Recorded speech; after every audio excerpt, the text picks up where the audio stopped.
Oke, hari ini kita akan belajar tentang perseptron ya.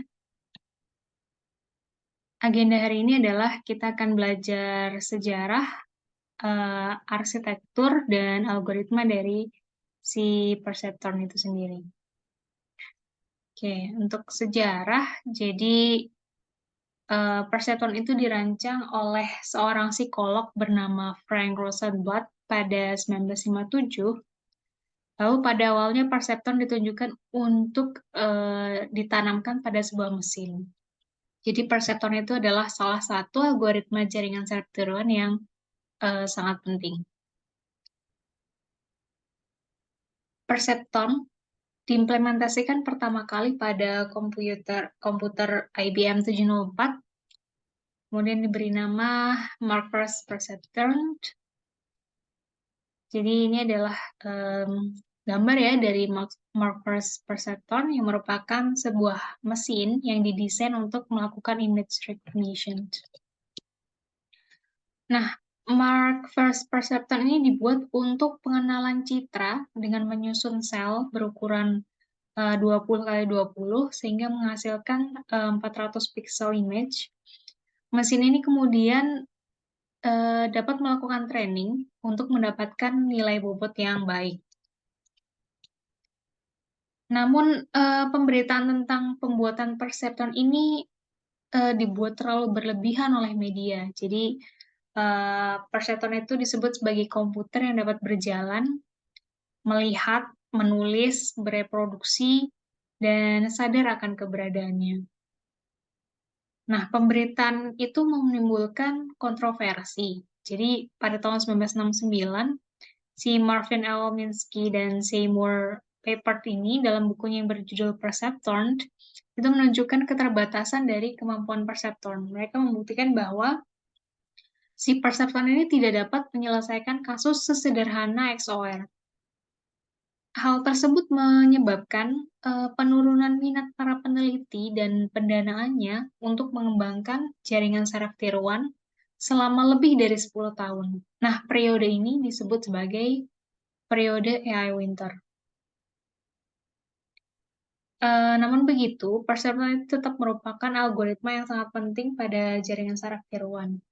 Perseptron ini memiliki algoritma yang lebih baik daripada HAPNet, dan dia dapat melakukan proses training secara iteratif dan dapat berjalan dalam banyak epoch. Jadi perbedaannya dengan HAPNet yang kita pelajari sebelumnya adalah HAPNet hanya dapat dilakukan pada satu epoch, hanya satu epoch. Oke, dari segi arsitektur, jadi single layer perceptron adalah jaringan yang sederhana yang terdiri dari satu lapisan layer dan satu lapisan output. Bentuk yang paling sederhana terdiri dari satu neuron dengan beberapa input. SLP juga bisa memiliki beberapa output neuron. Jadi dia misalkan punya beberapa input, satu output layer disebut single node SLP. Lalu dia bisa juga punya beberapa input dan beberapa output layer atau disebut multi-node SLP.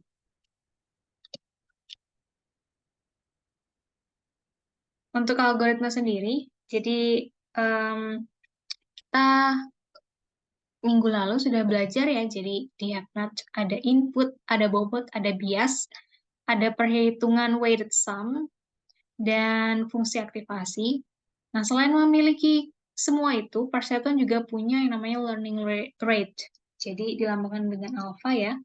Jadi learning rate adalah hyperparameter yang digunakan untuk mengatur kecepatan algoritma untuk memperbarui atau mempelajari nilai estimasi parameter. Jadi untuk mengubah si bobot dan bias. Nah, jika si learning rate ini terlalu kecil, maka langkahnya juga akan kecil. Jika langkahnya terlalu kecil, maka dia akan butuh waktu lama dan butuh banyak sekali update sampai menuju minimum point. Jadi misalkan ini nilai loss-nya ya, kita menuju nilai yang minimum point. Jika nilainya terlalu besar, maka langkahnya juga akan besar. Jika terlalu besar, bisa jadi dia tidak menuju si minimum point, dan bisa jadi errornya bertambah besar. Seperti dari sini, dia loncat nih learning rate-nya ke sini, step-nya. Setelah itu lanjut ke sini. Bisa jadi kan errornya atau loss-nya jadi semakin lebih tinggi. Nah, jika learning rate-nya sesuai optimal, maka dia akan lebih cepat untuk mencapai si minimum point ini. Oke, sini kita akan belajar ya. Jadi, gimana sih langkah-langkah algoritma dari perceptron itu? Jadi, misalkan dia inputnya adalah bipolar atau biner, targetnya adalah bipolar, threshold-nya, seperti yang kita pelajari kemarin, itu adalah nilai acak yang bernilai positif. Learning rate-nya itu bisa antara 0 sampai 1. Jadi algoritmanya dimulai dari set bobot, bias, dan learning rate. Jadi W-nya 0, B-nya 0, alpha-nya misalkan 1. Terus ketika kondisi berhenti bernilai false, maka lakukan langkah 3-5. Jadi langkah 3 itu adalah setiap pasangan input X dan target T dari data latih, lakukan langkah 4-5. Oke, langkah 4 yaitu dia akan menghitung weighted sum. Di sini V ya. Kalau kita kemarin Z ya, itu hanya permasalahan nama variabel saja, tidak masalah. Juga menghitung fungsi aktivasi atau Y pada output layer. Jadi rumusnya sama seperti kemarin ya, weighted sum, yaitu penjumlahan dari XI dikali WI ditambah dengan si bias. Untuk fungsi aktivasinya dia punya 3 nilai, 1, 0, sama minus 1. Bernilai 1 jika V atau weighted sum-nya lebih dari threshold. Bernilai 0 jika dia antara minus threshold dan threshold. Dan bernilai minus 1 jika dia kurang dari minus threshold. Oke, selanjutnya dia akan mengubah nilai dan bobot nilai bobot dan bias jika terdapat error. Jadi kalau misalkan hasil outputnya itu tidak sama dengan target, maka dia akan memperbarui W barunya dengan W lama ditambah alpha. Alpha tadi adalah learning rate, dikali dengan target, dikali dengan X. B barunya adalah B yang lama ditambah learning rate dikali target. Jika Y sama dengan T, maka W1 barunya adalah W yang lama, B barunya adalah B yang lama. Jika yang terakhir adalah uji kondisi berhenti, jika tidak terdapat error pada semua data latih, atau semuanya adalah Y sama dengan T ya, maka iterasi akan berhenti. Jika terdapat satu atau lebih Y yang tidak sama dengan T, maka ulangi dari si langkah 2 tadi ya. Oke, fungsi aktivasi yang digunakan itu memiliki 2 decision boundary ya, dengan sebuah area kosong. Jadi, decision boundary yang pertama dia memisahkan daerah 1 dan 0. Jadi, W1 kali X1 ditambah W2 kali X2 ditambah B itu lebih dari threshold. Decision boundary yang kedua adalah dia memisahkan 0 dan minus 1. Jadi, W1 kali X1 ditambah W2 kali X2 ditambah B kurang dari minus threshold. Jadi, dia akan memiliki 2 threshold seperti ini. Oke, kita belajar tentang logika N ya. Jadi, di sini kita coba gimana kalau inputnya biner, targetnya bipolar, kita kasih learning rate-nya 1, dan ini ya, theta, threshold-nya 0,2. Terus bobot dan bias awalnya adalah 0. Ya, ini adalah logika N, 1, 1, 1, 1, 0, minus 1, 0, 1, minus 1, 0, 0, minus 1. Yang pertama kita lakukan adalah inisialisasi bobot dan bias dengan nilai 0. 0, 0, 0. Lanjut, kita hitung nilai weighted sum-nya, V-nya, dan fungsi aktivasinya, Y-nya, pada output layer untuk data latih yang pertama. Jadi, kita mulai dari data latih yang pertama dulu ya, 1, 1, dan 1. 1 dan 1 dan 1. Terus tadi W1-nya 0, W2-nya 0, B-nya 0, kita masukkan ke dalam weighted sum-nya. didapatkan V-nya adalah 0. Kita masukkan ke fungsinya ya. 0, threshold-nya tadi adalah 0,2, berarti dia masuk ke yang ini ya. Yang ini. Jadi dia antara minus 0,2 dan 0,2. Jadi nilai Y-nya adalah 0. Kita lihat di sini Y-nya tidak sama dengan T ya. Kalau tidak sama dengan T, berarti kita harus update bobot dan bias berdasarkan data latih nomor 1. Jadi, kalau Y tidak sama dengan T, maka W1 barunya sama dengan W1 lama ditambah learning rate dikali target dikali X. B barunya adalah B lama ditambah learning rate dikali target. Jadi kita masukin nih. W1 lama tadi 0, terus ini alfa. Alfanya tadi adalah 1 ya. Terus T-nya adalah 1. X1-nya adalah 1. Jadi 1 kali 1 kali 1 berarti adalah 1.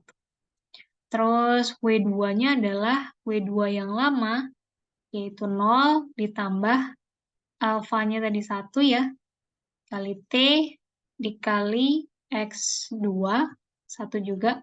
Terus B yang baru adalah B yang lama 0 ditambah alfanya tadi 1, T-nya adalah 1, berarti 1.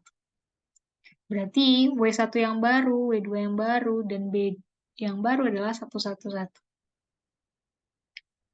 Lanjut, ini adalah gambar ya, decision boundary dari iterasi pertama. Seperti yang kita lihat, kita masukin nih nilai W1 baru, W2 baru, dan B barunya ke dalam fungsi weighted sum-nya. Kita dapatkan X1 ditambah X2 ditambah 1 sama dengan 0,2.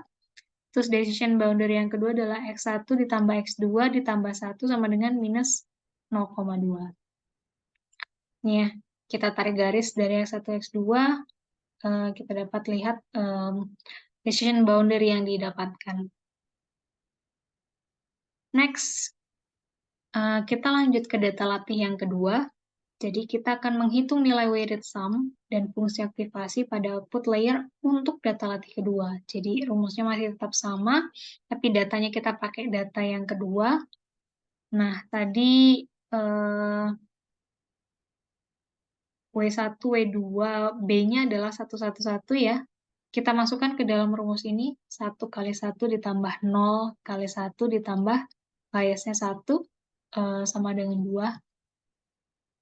Terus kita cek di fungsi aktivasinya, 2 itu berarti masuk sini ya. V lebih dari, V-nya 2 ya, lebih dari tetanya tadi 0,2, berarti dia Y-nya seharusnya 1. Y seharusnya 1, tapi dia masih salah ya, karena T-nya adalah minus 1. Berarti Y tidak sama dengan T. Karena Y tidak sama dengan T, maka update bobot dan bias berdasarkan data latih nomor 2. Jadi rumusnya masih sama, kita masukkan ke rumusnya ya. W1 yang lama, tadi 1 ya, ditambah alfanya adalah 1, dikali T, T-nya adalah minus 1, dikali 1, X-nya ada 1, sama dengan 0. W2 yang baru adalah W2 yang lama, 1, ditambah alfanya adalah 1, T-nya minus 1, X2-nya sama dengan 0 ya, berarti adalah 1. B barunya adalah B yang lama. B yang lama adalah 1, ditambah alfanya 1, dikali T-nya minus 1. Berarti 1 kurang 1, 0. Jadi W1 barunya 0, W2 barunya adalah 1, B barunya adalah 0. Kalau kita gambarkan ya, kita masukkan nilai W1, W2 sama B yang baru ke dalam fungsi weighted sum, kita dapatkan X2-nya adalah 0,2 untuk boundary pertama, dan untuk boundary kedua, X2-nya sama dengan minus 0,2. Terus kita gambarkan di sini ya. Next, Kita lanjut ke data latih ketiga, kita hitung V dan Y-nya. Jadi 0, 1, sama minus 1. Tadi kita dapatkan W-nya adalah 0, 1, 0. Kita masukkan ke dalam fungsi 0 kali 0 ditambah 1 kali 1 ditambah biasnya 0. 1 ya. Kita masukkan ke dalam fungsi. 1 itu masih lebih dari threshold 0,2 ya. Berarti dia masuk ke yang pertama. Berarti Y-nya adalah 1. Y-nya masih tidak sama dengan T. Maka kita harus mengupdate bobot dan bias berdasarkan data latih nomor 3. Jadi rumusnya masih sama. Lalu kita masukkan nih W1 yang lama tadi adalah 0 ditambah alpha threshold, alpha tadi adalah learning rate 1 ya. T-nya adalah minus 1 dikali X1-nya adalah 0, 0 ya. Terus W2 yang lama 1 ditambah learning rate dikali T minus 1 dikali 1. X2-nya 1 sama dengan 0.